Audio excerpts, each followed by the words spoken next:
Segala puji bagi Allah Jalla Jalaluh yang karena nikmatnya kebaikan-kebaikan menjadi sempurna.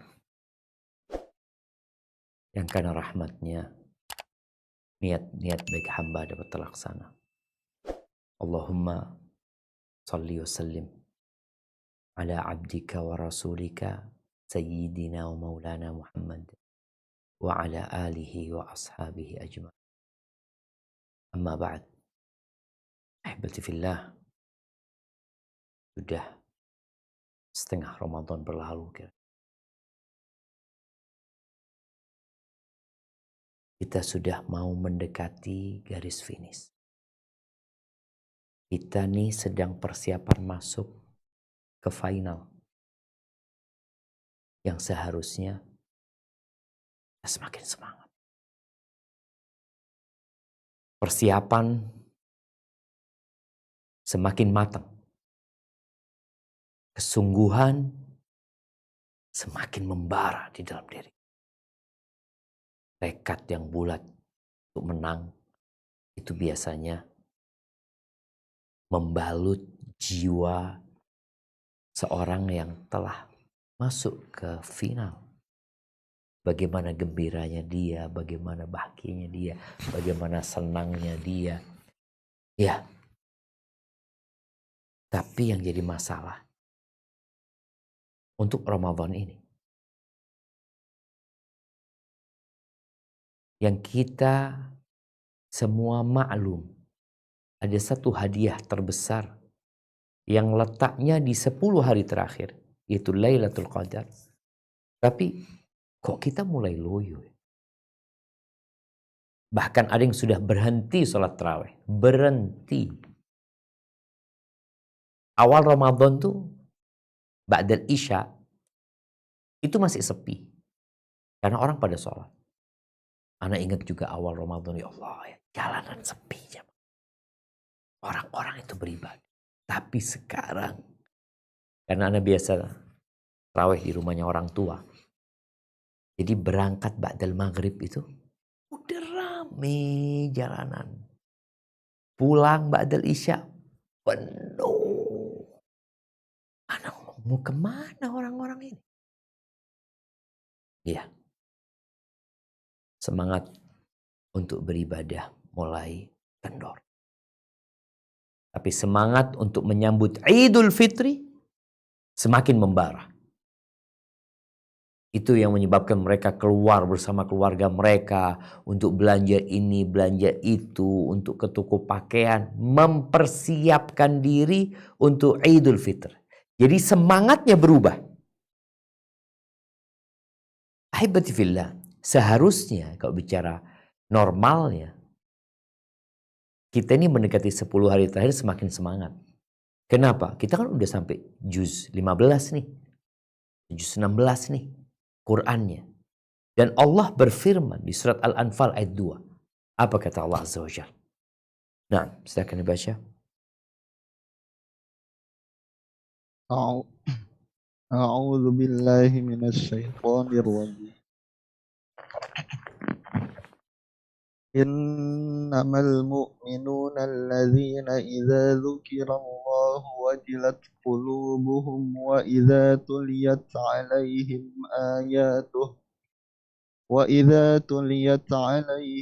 ayatuhu zadatuhum imanan wa 'ala rabbihim yatawakkalun. Yang artinya sesungguhnya orang-orang yang beriman itu adalah mereka yang apabila disebut nama Allah, gemetarlah hati mereka. Dan apabila dibacakan ayat-ayatnya, bertambahlah iman mereka karenanya. Dan kepada Tuhanlah mereka bertawakal. Masya Allah jemaah. Itu dibacakan beberapa ayat aja. Masya Allah. Udah naik tuh level. Kira kalau bicara setengah Quran, berarti sudah 3.000 ayat yang dibaca. 3.000 ayat. Naik seperti apa keimanan? Tapi kenapa ya? Ada yang salah di cara membaca kita Al-Quran.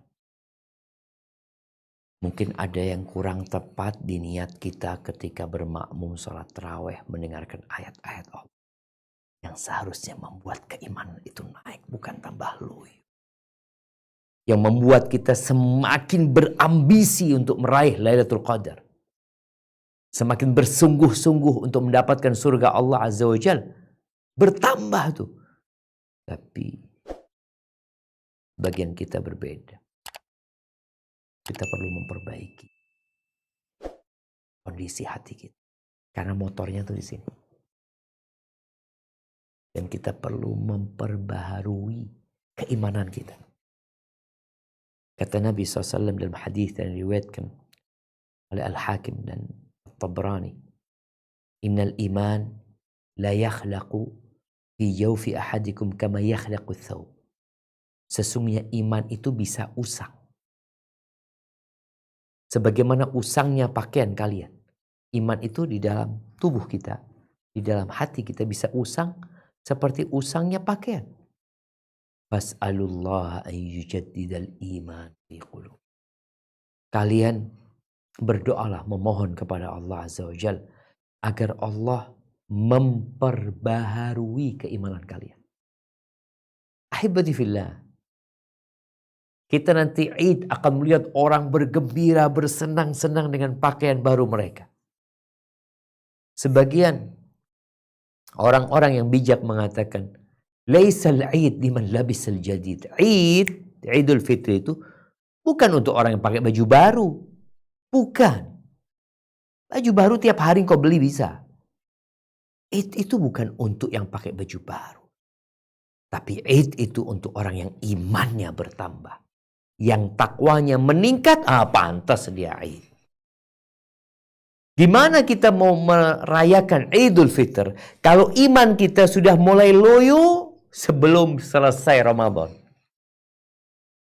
Kita sibuk mikirkan Id. Ahibati fillah, iman kita itu memang naik dan turun. Ya bagaimana naiknya? Bagaimana turunnya? Kita perlu belajar. Supaya kita ya paling tidak menghindari hal-hal yang menyebabkan semangat kita beribadah jadi turun. Jadi malas.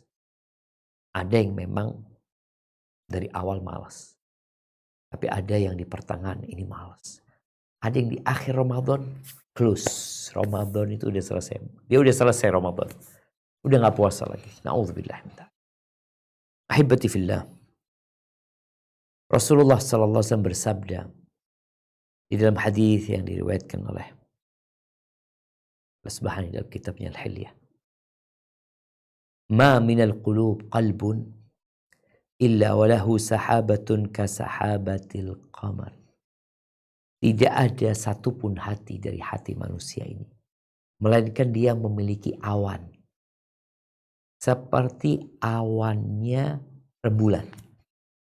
Pernah kita ngelihat nih tadi malam purnama, kita lihat ya bulat tuh bulan, tapi tahu ada awan. Pelan-pelan tuh awan tapi pasti. Ada awan yang tipis. Bulannya masih kelihatan cahayanya. Ada awan yang tebal. Panjang lagi. Sehingga rembulan itu hilang.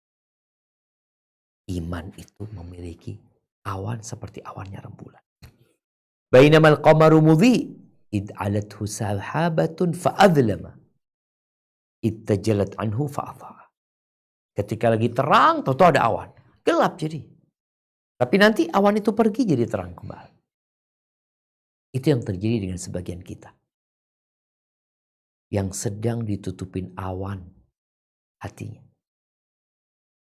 Sehingga gak kelihatan lagi dia dengan jalan-jalan menuju surga. Kalaupun dia kelihatan, ada yang kelihatan remang-remang. Tapi dia melihat jalan menuju keindahan dunia terang benderang. Apa sih sebab-sebab kita jadi loyo? Kita jadi malas beribadah. Banyak sebabnya. Insya Allah dengan mengetahui sebab, antum udah tahu obatnya. Tapi nanti kita akan bicarakan tentang bagaimana ya mengobati penyakit nih. Orang tua kalau ngelihat anaknya habis subuh tidur, suruh kerja nggak mau kerja, suami ngelihat istrinya nggak mau bersih-bersih di rumah, pegang handphone doang, mak, kita susah ngeliat orang kayak gitu. Kita ingin memperbaiki. Baik, apa penyebab loyo dan malasnya seorang sebelum masuk 10 hari terakhir ini dan sebenarnya dalam kehidupan kita semua? Yang pertama adalah karena jauh dari suasana keimanan. Jadi ahibati fillah, kita tuh perlu milieu yang mendukung kita. Gara-gara dia jauh dari masjid, nongkrong di tempat-tempat yang mungkin banyak sia-sia di sana, itu akan membuat semangat dia beribadah merosot. Ketika dia kumpul sama orang-orang yang gak puasa, dia kumpul sama kawan-kawan yang gak sholat tarawih, dia kumpul dengan manusia-manusia yang tidak membaca Al-Quranul Karim, yang sibuk main game, nonton di bulan Ramadan, masih waktunya disia-siakan untuk hal yang tidak berguna. Dia kumpul dengan mereka, ya mau gak mau bakal terjebak kita. Kita merasa nyaman dengan mereka. Mereka gak sholat tarawih, aja gak sholat tarawih juga. Mereka gak baca Quran, gak baca Quran juga. Oleh karena itu, ketika datang seorang yang membunuh 100 orang kepada seorang alim ulama, sebagaimana diceritakan oleh Rasulullah SAW, dan dia ingin bertobat. Apa kata alim ulama ini? Wada' ardaka hadhi fa innaha ardusu. Engkau kalau mau tobat kau tinggalkan. Kampungmu ini kau tinggalkan. Kenapa? Itu kampung jahat. Bagaimana tidak dikatakan jahat? Ini orang membunuh 1 sampai 100 baru tobat. Ini kampungnya gak benar. Seharusnya orang bunuh 1, 2 orang, seharusnya dia udah ketakutan. Ini sampai 100 baru mau tobat. Kampungmu gak benar. Kau tinggalkan kampung. Watab ila ardi kada. Kasih tahu kau berangkatlah ke kampung ini. Fa inna fiha qauman ya'budun Allah Ta'ala fa'budillah ma'hum. Di situ ada orang-orang yang soleh, yang beribadah kepada Allah Azza wa Jalla. Engkau beribadah di tempat itu. Akhirnya dia berangkat dan meninggal sebelum sampai ke sana. Intinya, yang menyebabkan orang itu loyo, imannya berkurang gara-gara kumpulannya. Kumpulnya sama siapa? Yang kedua, sibuk dengan urusan dunia. Sibuk. Di bulan Ramadan, kenapa sebagian salafus soleh dikenal ketika masuk Ramadan, dia tutup tokonya, dia tutup usahanya. Dia ingin fokus ibadah. Loh Ustaz, kan ibadah bukan hanya di masjid. Iya. Tapi kan 11 bulan plus 20 hari. Udah untuk dunia gitu loh. Maka kenapa tidak kita fokus untuk akhirat? Yang menyebabkan iman turun ini kesibukan dengan dunia. Wallah Anda merasakan sendiri ketika Anda mau beli sesuatu.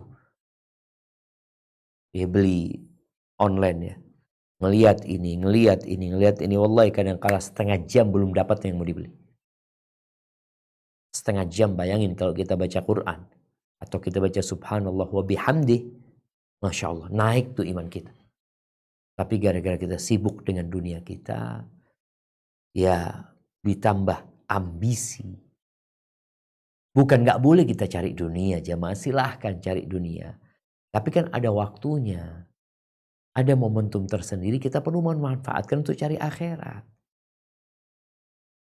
Udah pagi sibuk cari dunia, malam cari dunia lagi.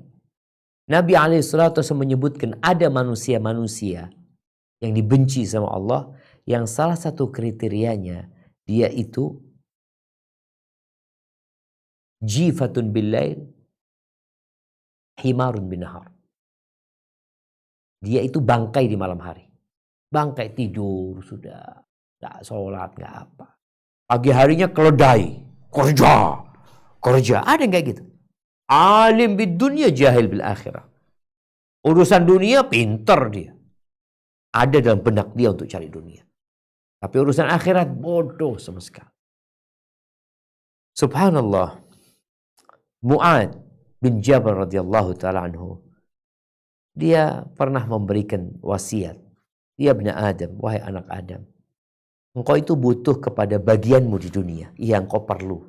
Kita perlu bagian, kita hidup di dunia, kita perlu biaya, engkau butuh. Tapi kebutuhanmu kepada akhiratmu itu lebih.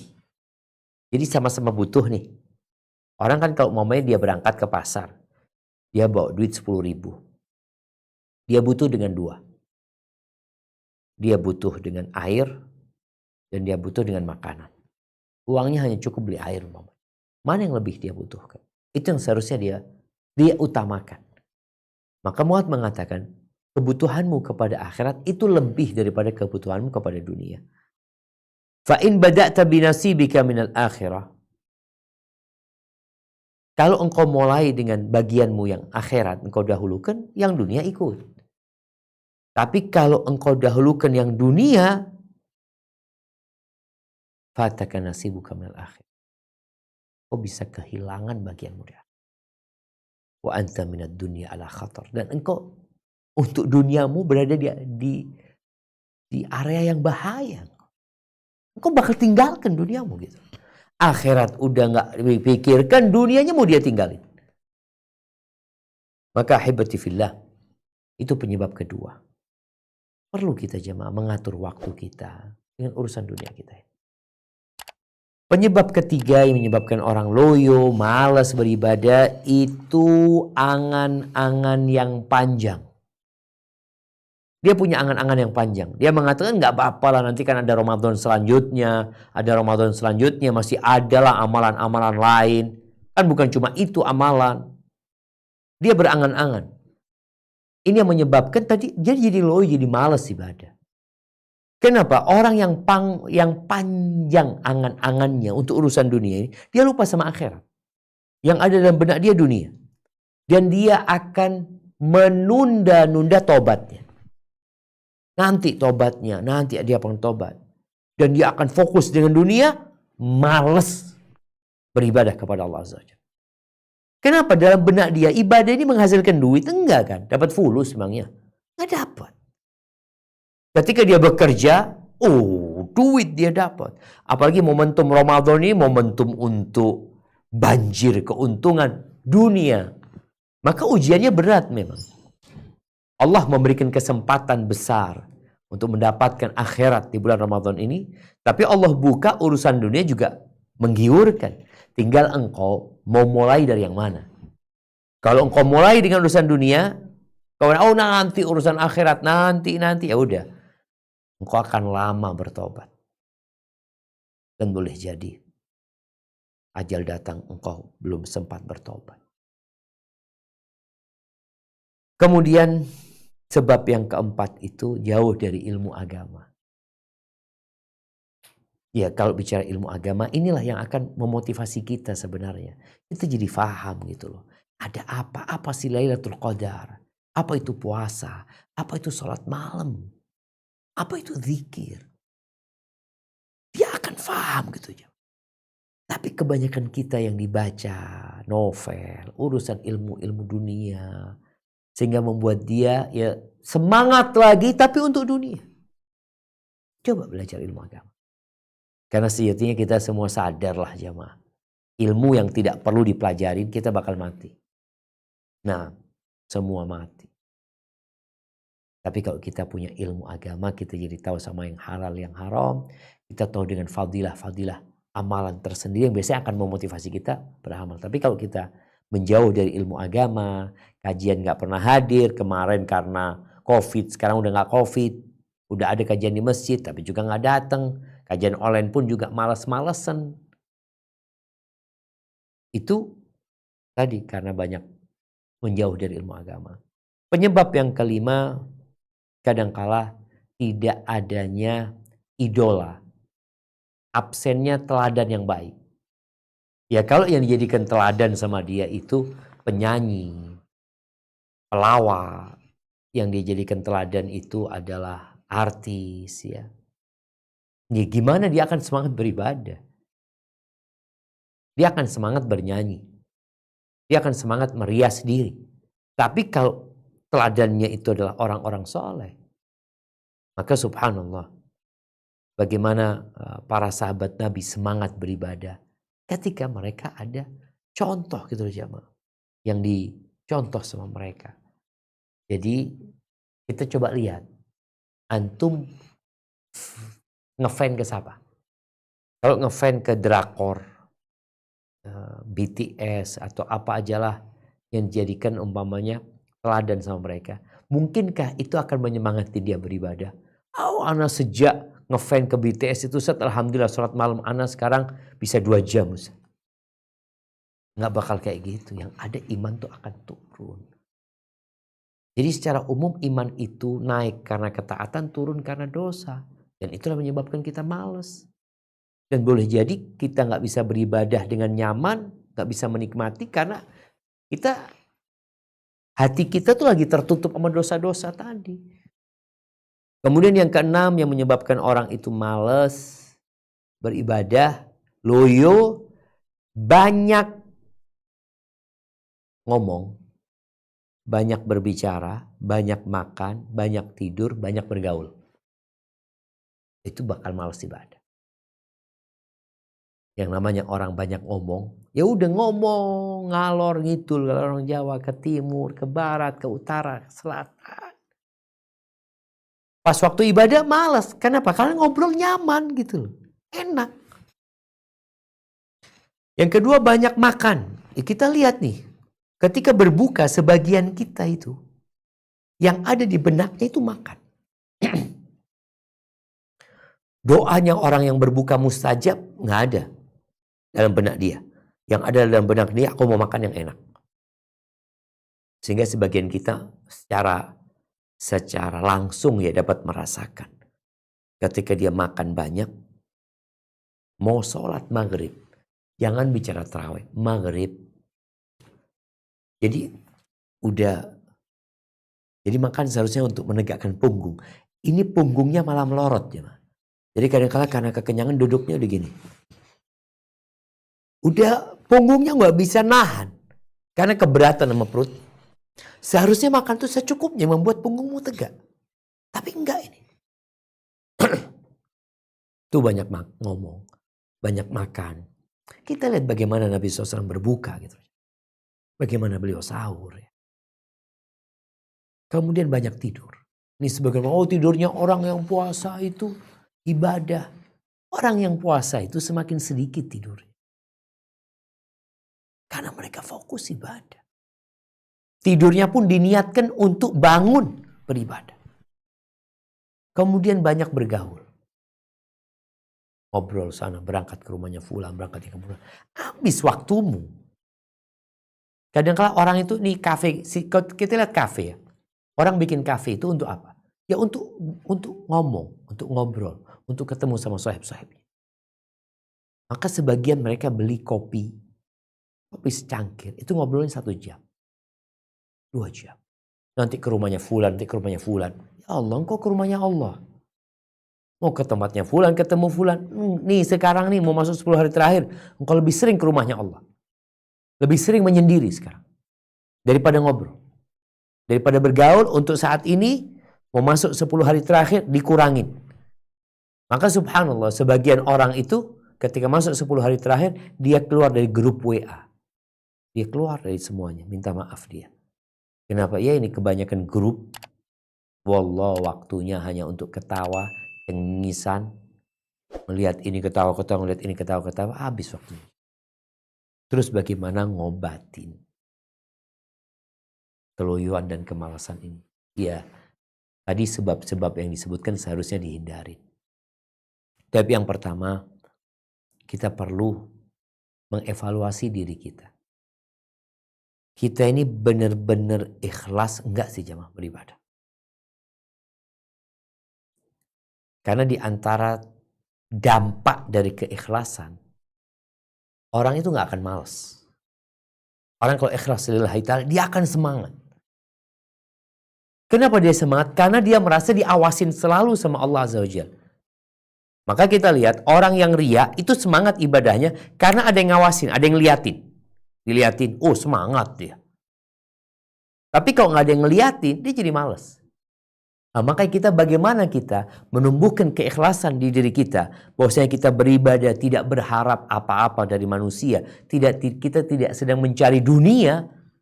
Kita sedang mencari rahmatnya Arhamur Rahimin. Sehingga dia merasa selalu diawasi. Ya kalau merasa selalu diawasi, kita lihatlah orang-orang yang merasa selalu diawasin. Ada yang males. Ketika ada CCTV, dia akan terus bekerja. Bagaimana kita menghadirkan hal itu? Innallaha kana 'alaikum raqibah. Ibadah puasa ini ibadah yang spesial. Gimana antum ketika di kamar, antum nggak makan, antum nggak minum. Padahal nggak ada yang lihat. Kenapa? Karena antum sedang merasa diawasin oleh Allah Azza wa Jalla. Dan bagaimana menghadirkan itu di diri kita akan membuat kita semangat. Maka kita perlu mengkaji lagi tentang Allah Azza wa Jalla. Kita perlu mengkaji lagi tentang syarat diterimanya amalan, ikhlas dan mutaba'ah. Maka insya Allah kalau kita sudah bisa ikhlas, ya udah jemaah. Orang kalau sudah ikhlas itu tengah malam bangun, nggak ada yang ngelihat bangun dia. Dia berzikir sendiri, nggak ada yang ngelihat, di kamarnya dia tutup, dia berzikir. Ketika dengar azan, dia ingat sama Allah Azza wa Jalla, panggilan hayya 'alas shalah, dia tinggalkan. Ketika mau sholat malam, sholat tarawih umpamanya, dia ingat ini adalah pendekatan diri kepada Allah Azza wa Jalla, maka dia berangkat. Dan orang yang seperti ini, setan sulit untuk mempengaruhi dia. Orang yang sudah ikhlas, insya Allah dia akan terjaga jemaah. Kalaupun malas sedikit, dia akan semangat lagi. Kenapa? Karena merasa diawasi. Yang kedua, mentadabburi Al-Quran. Bukan hanya membaca Al-Quran. Tadi disampaikan ada orang yang sudah sholat 15 malam tarawih, imannya nggak nambah. Malah setelah 15 hari berhenti sholat tarawih. Ada yang cuma 3 hari, ada yang 7 hari, udah berhenti. Padahal Al-Quran ini memiliki dampak yang sangat indah terhadap semangat orang beribadah. Allah Azza wa Jalla berfirman di surat Al-Isra ayat 82. Apa kata Allah Azza wa Jalla?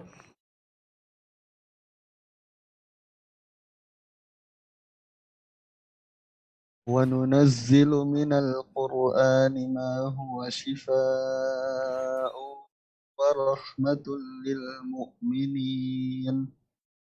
وَرَحْمَةٌ لِلْمُؤْمِنِينَ وَلَا يَزِيدُ الظَّالِمِينَ إِلَّا خَسَارًا.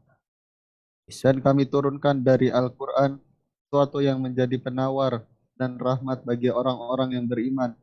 Dan Al-Quran itu tidaklah menambah kepada orang-orang yang zalim selain kerugian. Barakallahu fikum. Kita lihat Allah menurunkan Al-Quran syifa, penyembuh dan rahmat buat orang-orang yang beriman. Makanya sebagian kita merasa terbebani dengan Quran. Ya Allah, ada orang yang dikasihani tapi nggak sadar.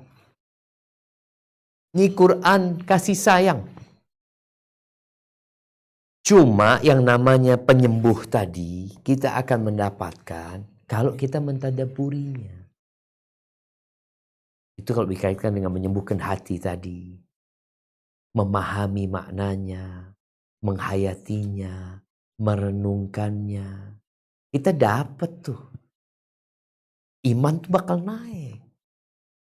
Apa kata Allah Azza wa Jalla? Di surat Sad ayat 29. Nah,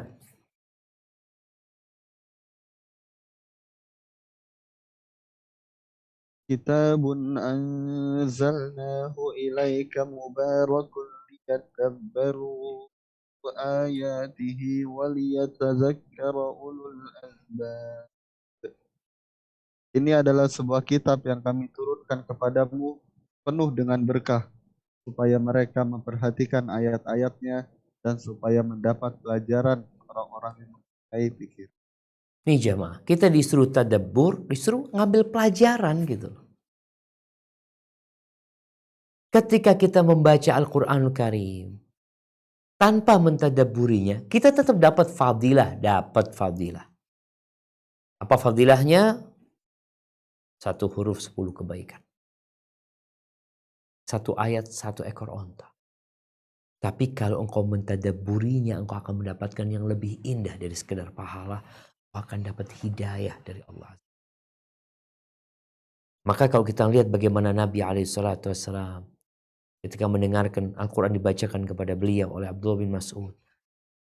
Dari awal surat An-Nisa sampai ke ayat 41. Fa kaifa idza ji'na min kulli ummatin bisyahid wa ji'na bika ala haula'i syahida. Gimana kalau kita datangkan saksi untuk setiap umat dan kami jadikan engkau saksi buat semua.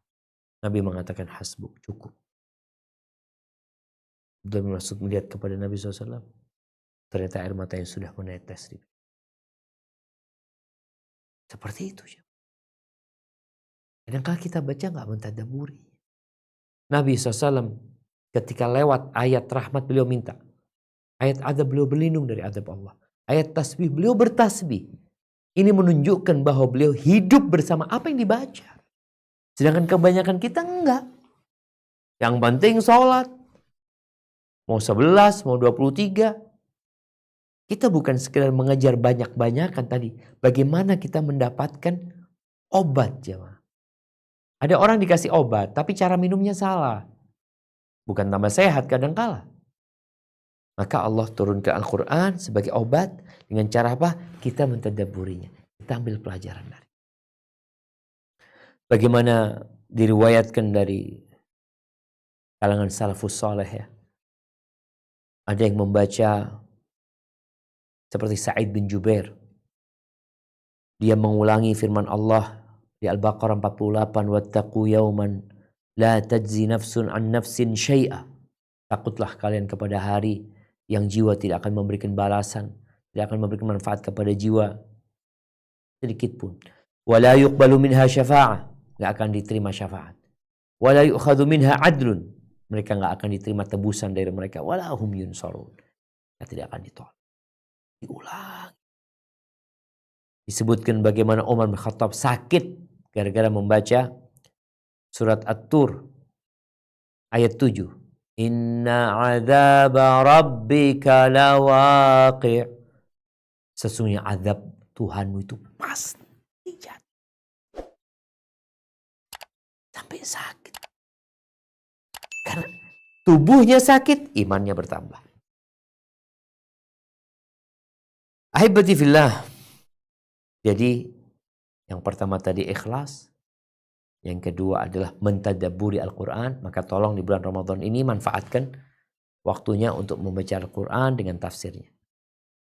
Yang kalau ada yang gak difahami tanyakan kepada Ustadz nantinya. Yang ketiga zikrullah. Mengingat Allah Azza wa Jalla. Karena kesuksesan, keselamatan itu untuk orang yang selalu mengingat Allah Azza wa Jalla. Bayangin ya, di surat Al-Jumu'ah ayat 10. Allah Azza wa Jalla menyuruh para pedagang selesai mereka sholat. Bukan para pedagang ya, semualah. Semua orang selesai sholat Jumat itu untuk bertebaran di muka bumi. Silakan. Artinya gak apa-apa. Engkau mau cari duanya gak apa-apa. Bukan dilarang. Selama yang dikerjakan halal dan dia tahu waktu, ahlan wa sahlan. Tapi ada satu pesan Allah yang harus selalu ada di benak kita. Apa? Coba kita baca di Al-Jumu'ah ayat 10. Nah. فَإِذَا قُضِيَتِ الصَّلَاةُ فَانتَشِرُوا فِي الْأَرْضِ وَابْتَغُوا مِنْ فَضْلِ اللَّهِ واذكروا الله كثيرا لعلكم تفلحون. Apabila telah ditunaikan salat, maka bertebarlah kamu di muka bumi dan carilah karunia Allah dan ingatlah Allah banyak-banyak supaya kamu beruntung. Masya Allah, syama. Allah memberikan arahan gitu. Salat itu zikrullah. Salat itu aqimis salata li dzikri. Kita sholat untuk mengingat Allah Azza wa Jalla. Selesai sholat, engkau keluar dari masjid, kau berangkat bekerja mencari karunia Allah, jangan lupa zikrullah. Artinya mengingat Allah itu selalu menjadi kawan dia. Naik motor, baca zikir. Masuk rumah baca zikir. Keluar masuk toilet baca zikir. Makan minum berzikir. Ketika dia duduk, dia berzikir. Allah ketika menyebutkan ulil albab. Alladzina yadhkuruna Allah qiyaman wa qu'udan wa ala junubihim. Wa yatafakkarun fi khalqis samawati wal ard. Rabbana ma khalaqta hadha batilan. Subhanallah. Mereka selalu berzikir, berdiri berzikir, duduk berzikir, mengingat Allah Azza wa Jalla, tiduran berzikir, bertafakur terhadap ciptaan Allah Azza wa Jalla, naik imannya. Maka usahakan kita ketika udah malas ini, sekarang banyakin zikirnya. Baca la ilaha illallah lahu la syarika lah, lahul mulku wa lahul hamdu wa huwa ala kulli syai'in qadir. Baca subhanallah wa bihamdi, subhanallahil azim. Baca istighfar, baca la ilaha illa anta, subhanaka inni kuntu minadh dhalimin. Banyakin zikir. Karena ada seorang sahabat yang bertanya kepada Nabi SAW ketika, ya Allah syariat Islam udah banyak banget nih. Dia perlu amalan yang bisa dia pegangin. Maka Nabi SAW mengatakan, la yazalu lisanuka radban bidzikrillah. Lisanmu jaga untuk selalu basah mengingat Allah Azza wa Jalla. Dan ahibati fillah, Allah juga berfirman di Ar-Ra'd ayat 28, ala bidzikrillahi tatmainnul qulub. Dengan mengingat Allah itu, hati akan damai, tenang. Ketika ada seorang datang kepada Hasan al-Basri, dia mengatakan, ya Aba Sa'id, ashku ilaika qaswata qalbi. Wahai Abu Sa'id, aku ini mengadukan keras hatiku ini. Dikasih nasihat nggak mau tahu, diingatkan nggak mau ingat, maunya sendiri, keras hatiku ini. Apa kata Hasan al-Basri? Adzibhu bidzikir. Adzibhu bidzikir. Engkau luluhkan hatimu yang keras itu dengan berzikir. Makhul rahimahullah ta'ala mengatakan, zikrullahi ta'ala syifa. Mengingat Allah itu penyembuh. Obat mengingat Allah. Wa zikrun nasda. Tapi mengingat manusia penyakit. Penyakit kita nginget orang itu. Nginget fulan. Yang dibaca fulan. Yang ditonton fulan. Ngomongin fulan. Penyakit. Kalau ingin sembuh, zikrullah. Ingat sama Allah Azza wa Jalla. Makanya kita lihat orang yang ngomongin orang ini itu, ya udah. Bakal tambah keras hatinya. Baik. Kemudian yang selanjutnya, berdoa. Berlindung dari malas. Dari loyo. Berdoa. Subhanallah. Di surat Al-Baqarah ayat 186 ya. Di sela-sela ayat Ramadan itu ada ayat tentang doa. Coba kita baca ayat ini. Nah.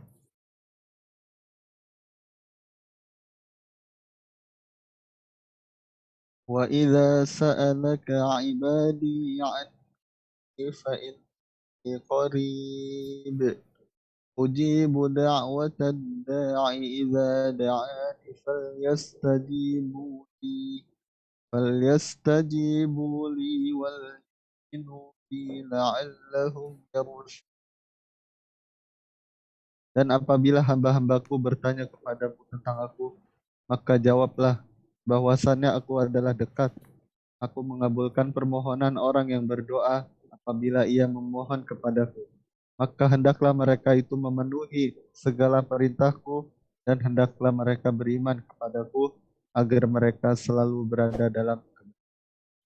Barakallahu fiikum. Bayangkan ayat ini berada di sela-sela ayat kewajiban puasa Ramadan.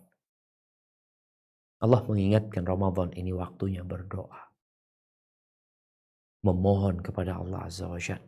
Khususnya di waktu-waktu yang mustajab ya. Jadi kalau kita sedang malas berdoa, kita perlu berdoa supaya bisa berdoa. Doa ini jalan pintas. Karena Allah berjanji, ud'uni astajib lakum. Minta, aku kabulkan, kata Allah Azza wa Jalla. Tapi kadang-kala kitanya nggak bisa berdoa. Malas berdoa. Seharian tanya, engkau doa apa aja seharian? Di bulan Ramadan ini, minta apa sama Allah? Kadang-kadang kita nggak minta apa-apa, coba.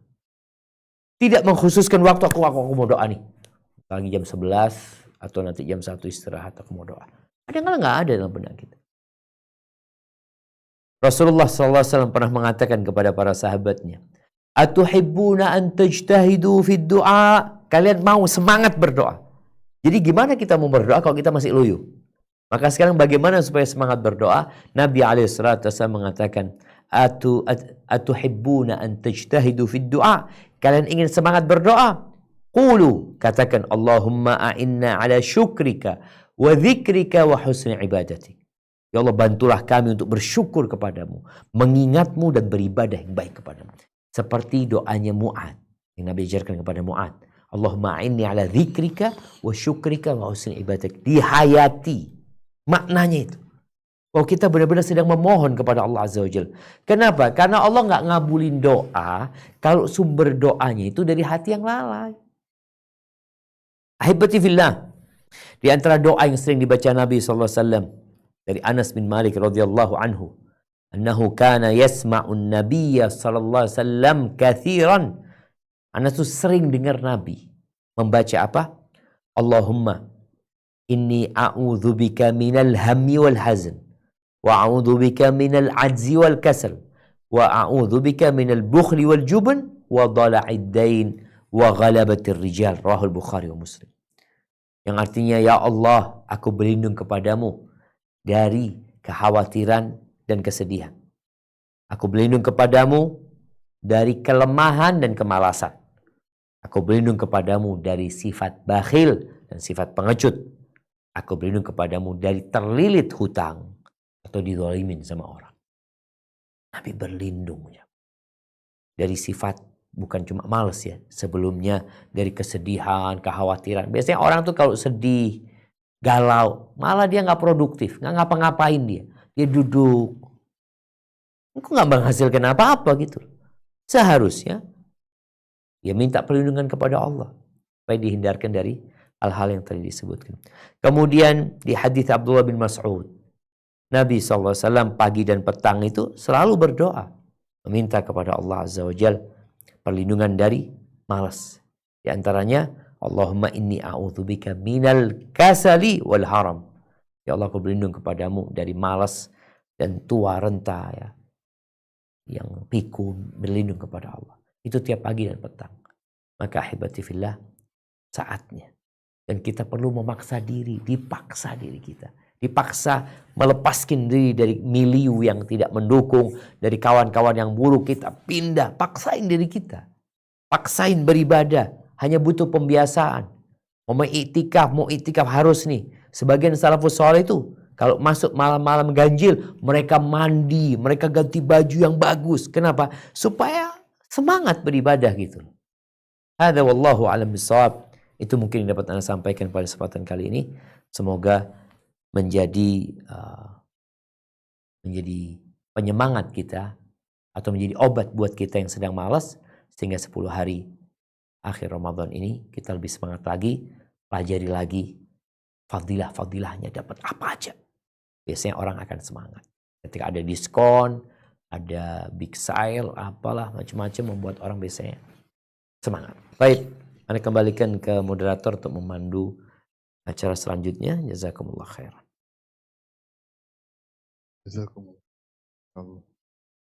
Jazakumullahu khairan wa barakallahu fikum. Kami sampaikan pada Ustadz kami Al-Ustadz Dr. Syafiq Riza Basalamah LCMA Hafizahullah Ta'ala atas materi yang telah disampaikan, dan semoga Allah mudahkan kita untuk memaksimalkan ibadah kita di penghujung Ramadan ini, dan terutama di 10 malam terakhir atau 10 hari terakhir. Baik, untuk pertanyaan pertama langsung saja kami panggil pada Al-Ukh atau Ibu Puji Astuti, tafadhol.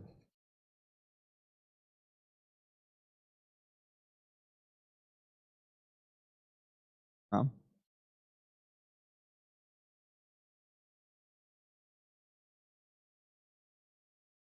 Tidak jawab.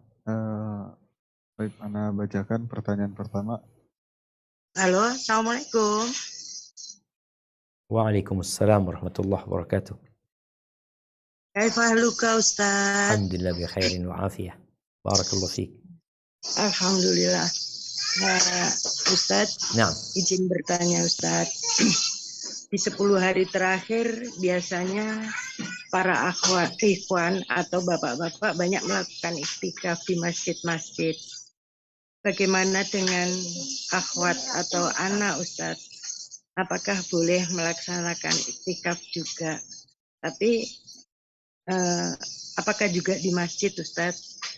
Kalau untuk anak seorang mungkin nggak bisa karena saya single parent yang pertama, yang kedua anak jarang sekali keluar rumah kalau tidak ada keperluan yang sangat penting. Mohon pencerahannya Masya Allah, Ustaz. barakallahu fiik. Jazakallah khairan. Masya Allah, barakallahu fiik. Nah, wa iyyaka. Ahibati fillah. Berkaitan dengan iktikaf ya, ibadah yang sebenarnya bukan Ramadan aja ya. Kita boleh iktikaf sepanjang tahun. Dan bukan hanya 10 hari terakhir. Kita boleh iktikaf dari awal Ramadan umpamanya. Yang iktikaf itu maknanya adalah berdiam di masjid dalam rangka mendekatkan diri kepada Allah. Baik. Mendapatkan Lailatul Qadar nggak harus dengan iktikaf.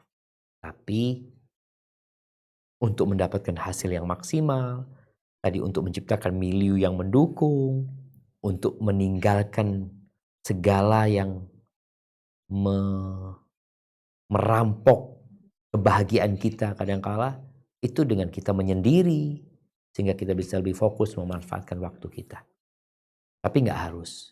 Artinya yang nggak iktikaf pun masih ada kesempatan. Yang penting bagaimana dia mengisi malam-malam 10 hari terakhir itu dengan ibadah pada Allah SWT. Adapun bagi seorang wanita, boleh dia iktikaf di masjid. Istri-istri Nabi iktikaf setelah meninggalnya Nabi SAW, mereka iktikaf di masjid. Baik, apakah harus di masjid? Harus di masjid. Jadi iktikaf itu harus di masjid karena maknanya iktikaf itu adalah tinggal di masjid. Hanya saja ada pendapat dari Al-Imam Abu Hanifah rahimahullahu ta'ala bahwasanya beliau berpandangan perempuan itu lebih baik iktikaf di masjid rumahnya. Bukan di rumahnya, tapi di masjid rumahnya. Masjid rumahnya itu adalah musola. Biasanya di rumah itu ada satu ruangan yang memang digunakan hanya untuk sholat. Bas ruangan itu sholat zuhur di sana, asar di sana. Jadi sepanjang tahun nih orang sholatnya di situ. Dia khususkan. Jadi ada musola memang tempat yang dikhususkan untuk sholatnya dia. Ya sudah. Kalau memang dia punya tempat seperti itu, menurut pendapat Abu Hanifah boleh dia iktikaf di situ. Tapi dengan catatan sama. Syaratnya itu seperti di masjid. Gak boleh keluaran. Gak boleh kemana-mana. Dia di situ tempatnya. Ya udah fokus di sana dia beribadah kepada Allah. Keluar ketika punya hajat, baru dia keluar. Ketika urusan yang penting dia keluar, kemudian kembali ke sebenarnya. Dunia ini dengan menuju ke rumah Allah Azza wa Jalla. Hada wallahu a'lam bissawab. Nah.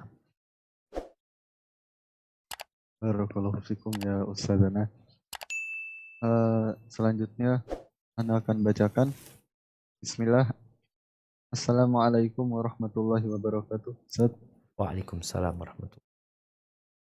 Afwan izin bertanya. Ana ingin di bulan Ramadan kali ini bisa menghatamkan Al-Quran.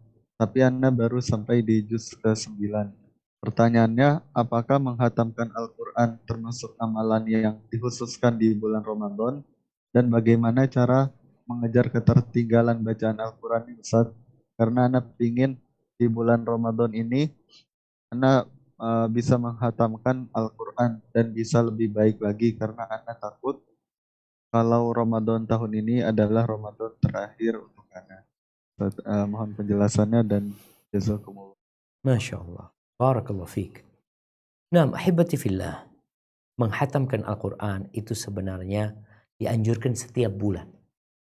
Nabi SAW memberikan arahan kepada Abdullah bin Amr bin As. Hendaklah dia menghatamkan Quran tiap bulan.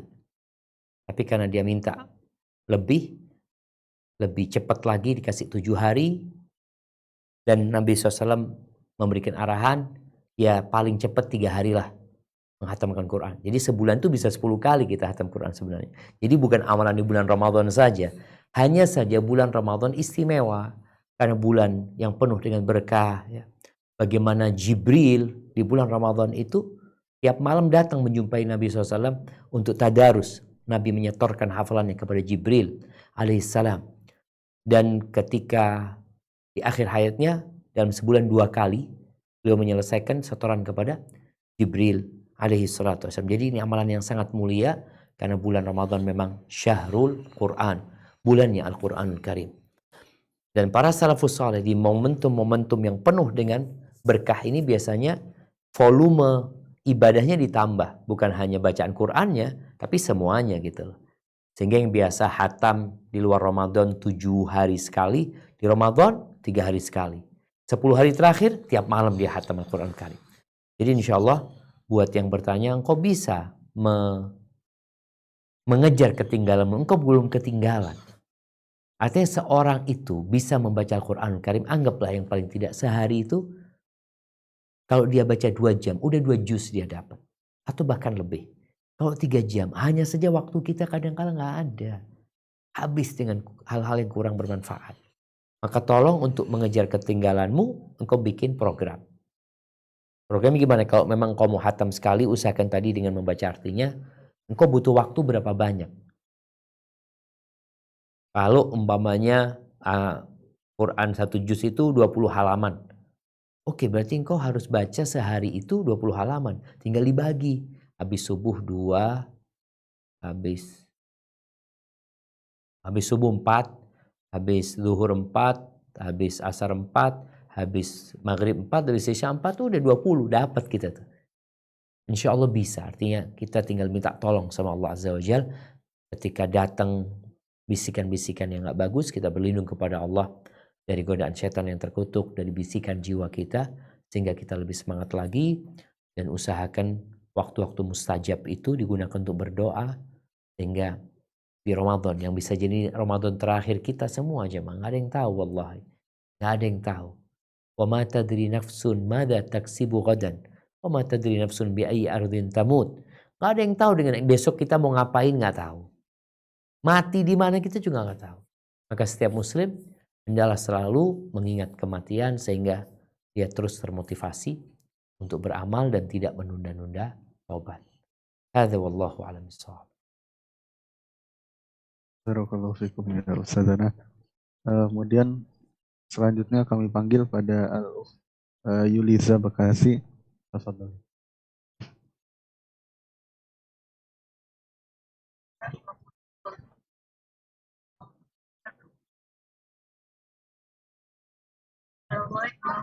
Waalaikumsalam warahmatullahi wabarakatuh. Ahlan wa sahlan, barakallahu fik. Nah.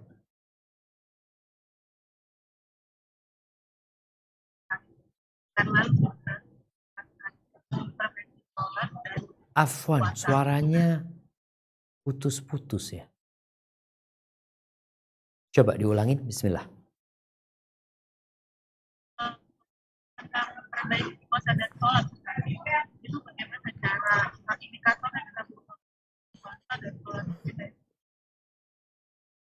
Afwan ya ana. Gak kedengeran. Ogi kedengeran nggak? Tidak Ustaz.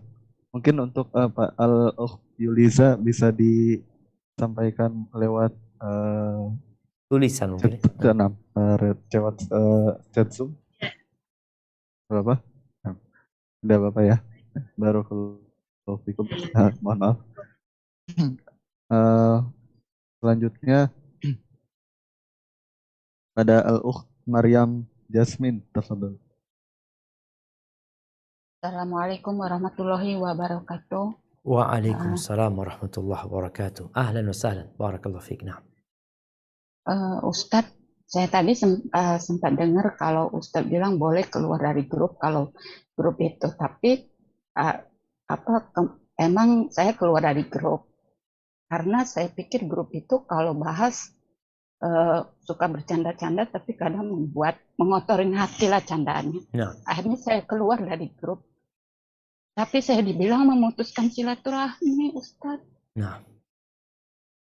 Itu yang pertama. Kalau yang kedua, saya mau itikaf, tapi karena saya punya anak kecil, tidak ada yang bisa mengasuhnya. Itu gimana Ustadz? Hukumnya itikaf itu apa? Nah. Itu aja Ustadz. Terima Masya kasih. Allah, barakallah fiik. Masya Allah, na'am jamaah. Ya, berkaitan dengan grup. Jadi ada grup keluarga, ada grup kawan, ada grup kerja, macam-macam lah kita lihat grup itu. Maka kita lihat kalau bicara grup itu grup keluarga. Dan kalau kita keluar dari grup itu akan dianggap memutuskan silaturahim, maka jangan keluar dari grup tersebut. Tapi pasif aja, nggak usah dilihat. Karena sejatinya sebenarnya jamaah, kita ini walaupun punya 10 grup, kalau kita bisa ngatur hati kita nggak akan buka. Kita nggak akan buka karena kita punya kesibukan gitu. Jadi untuk memang kalau tadi itu grup keluarga, kadang-kala ada hal-hal yang kurang manfaat, ya udah kita masuk ke grup itu kalau memang ada perlunya. Sehingga nggak harus keluar kalau memang nanti akan bermasalah, tapi kita yang artinya off secara kegiatannya, kita nggak buka grup tersebut, mungkin itu lebih aman. Kita nggak komentar, kita nggak baca, selesai sudah urusannya. Jadi insya Allah bisa dengan cara seperti itu. Baik, adapun bicara iktikaf ini sunnah ya. Nabi SAW menganjurkannya, istri-istri Nabi melakukannya, para sahabat iktikaf setelah Nabi SAW. Bagi seorang wanita yang punya anak, kalau masalah punya anak mungkin dia bisa iktikaf bersama anaknya. Tapi yang jadi masalah ketika dia punya suami, dia kan harus ngurusin suaminya, berkhidmat kepada suaminya.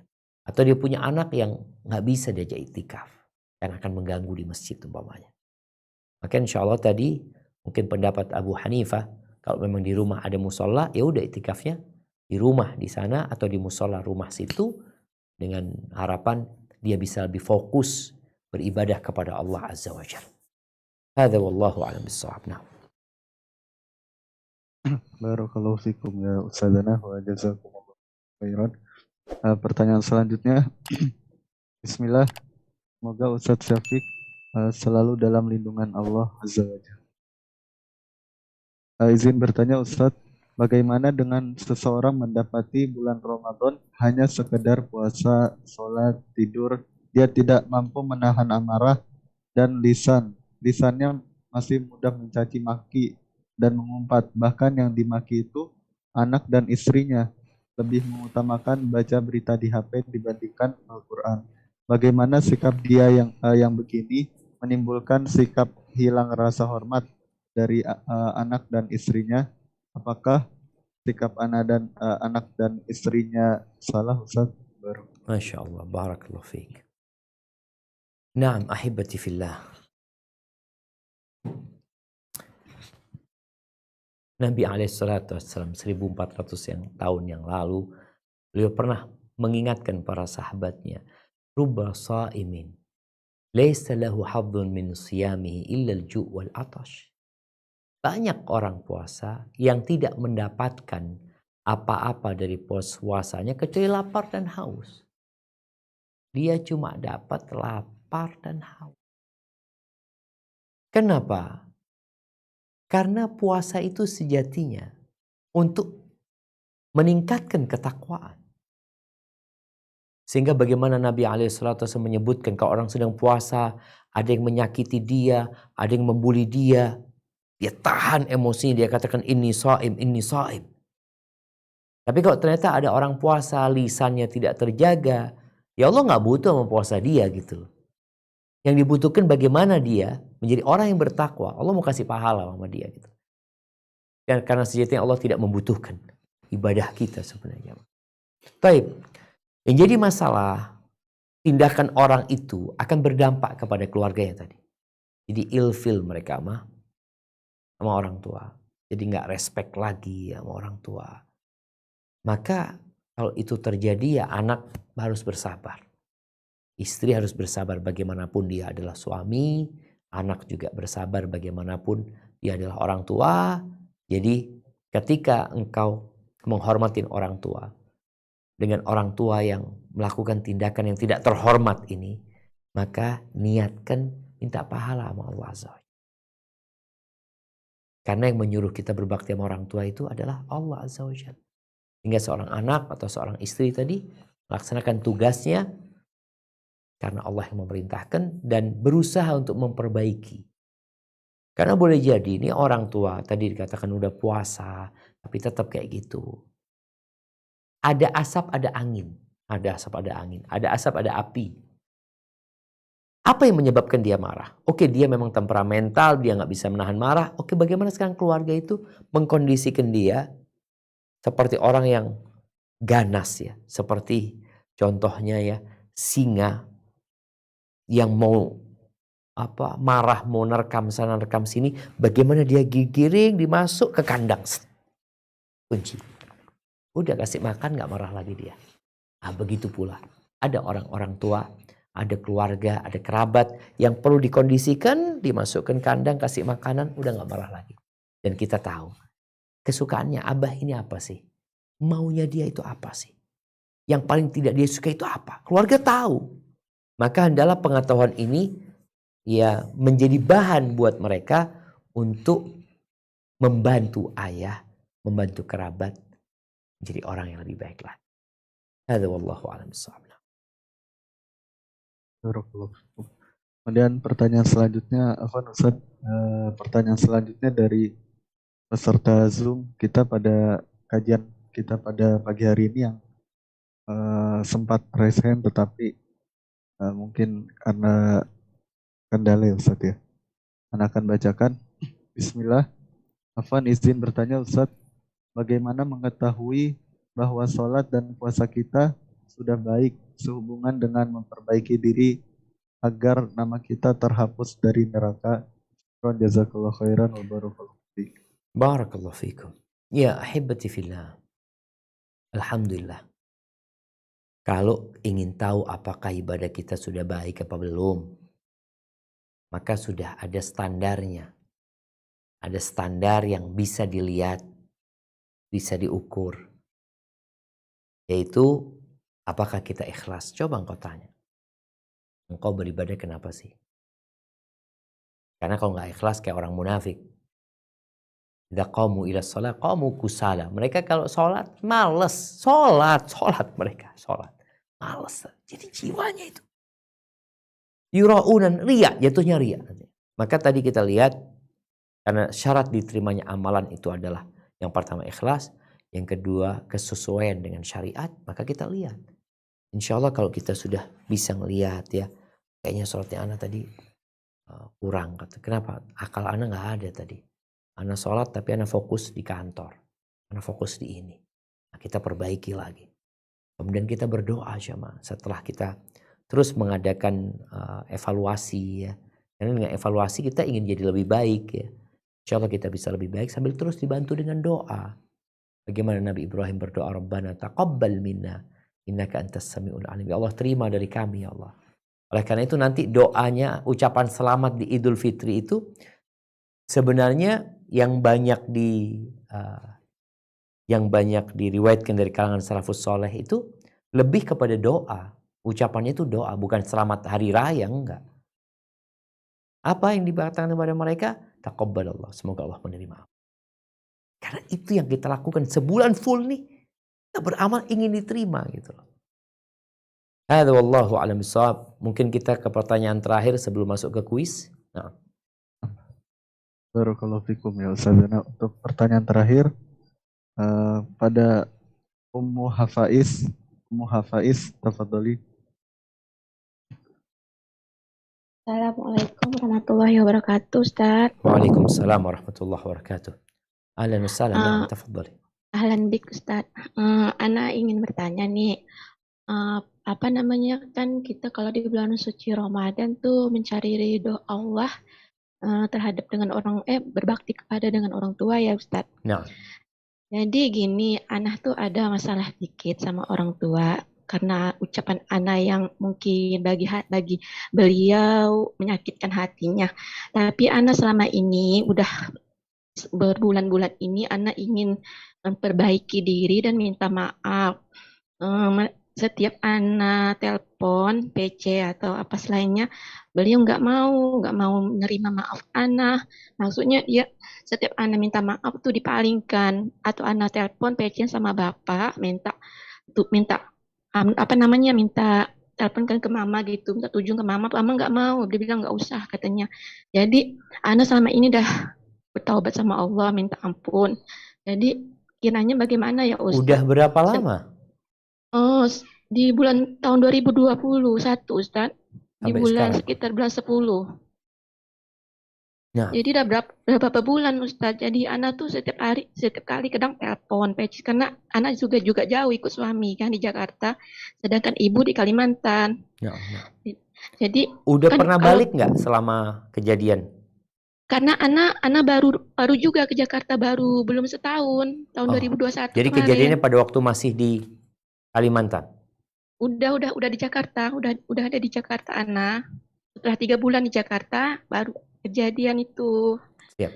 Ya, jadi anak tuh beri masukan, mungkin masukan anak tuh menyinggung hatinya mungkin ya. Nah, Jadi itu jadi perasaan anak tuh jadi nggak enak. Jadi beliau marah terus, pokoknya nggak mau minta maaf. Tidak, anak tuh Masya Allah. bagaimana ya Ustaz? Minta solusinya Ustaz. Siap, barakallahu fiik. Jazakallah khairan Ustaz. Masya Allah, Assalamualaikum jemaah. warahmatullahi Masya wabarakatuh. Allah, jemaah. Mubarak. Ya ahibati fillah.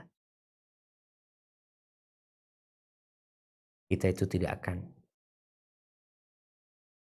menemukan hati yang lebih luas daripada hati orang tua kita. Kalau ternyata dia sakit hati sama kita, maka kita lihat. Kalau memang penyebabnya kita, maka kita yang harus berusaha minta maaf. Doa minta sama Allah supaya Allah obatin sakit hati. Baik, kalau sudah berusaha untuk ngomong, telepon juga belum bisa, maka nasihat anak, ya mudah-mudahan kau bisa pulang. Minta sama suamimu bagaimana kau bisa menjumpai ibu, minta maaf sama ibu. Dalam rangka atau sebelum hal itu terjadi, nasihat anak, engkau tulis surat lah. Tulis surat. Tulis surat dengan tangan atau mau diketik ya. Tulis surat yang isinya bukan minta maaf. Isinya yang pertama, terima kasih sama ibu.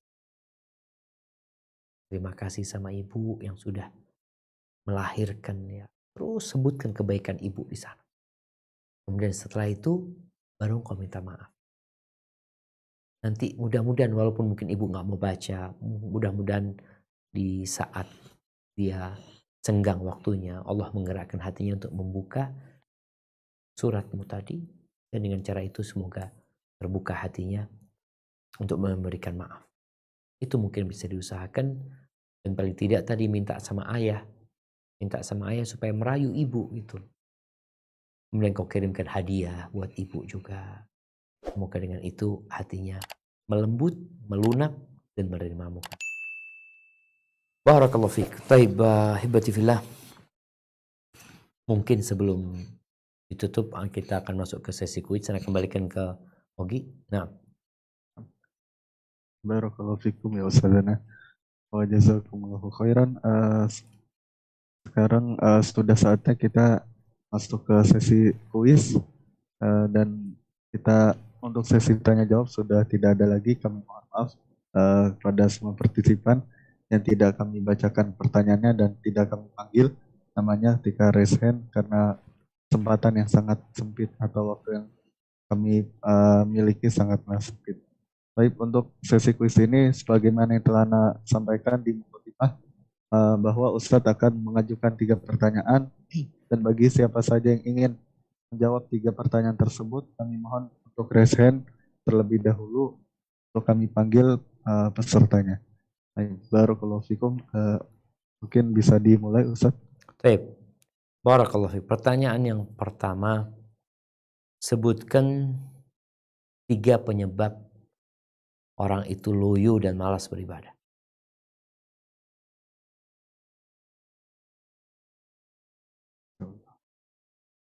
Pada Al-Akh Aldi, tafadhol. Assalamualaikum warahmatullahi wabarakatuh, Ustaz. Waalaikumsalam warahmatullahi wabarakatuh. Ahlan wa sahlan. Naam, tafadhali. Di sebab-sebab malas beribadah menghadapi 10 malam terakhir di bulan Ramadan. Yang pertama, jauh dari suasana keimanan. Naam. Yang kedua, Kedua, sibuk dengan urusan dunia. ketiga, Tiga, angan-angan yang panjang. Masya Allah. Barakallahu fiik. Jazakumullah khair. Hadiahnya diambil nanti. Oke, barakallahu fiik. Baik, pertanyaan yang kedua, sebutkan cara ngobatin tadi keloyohan dan kemalasan beribadah. Nah, sebutkan 3 juga nggak apa-apa, atau semuanya lebih baik. Ada Ummu Omar tafadhali. Nah, Bismillah, Assalamualaikum warahmatullahi wabarakatuh. Waalaikumsalam warahmatullahi wabarakatuh. Yang pertama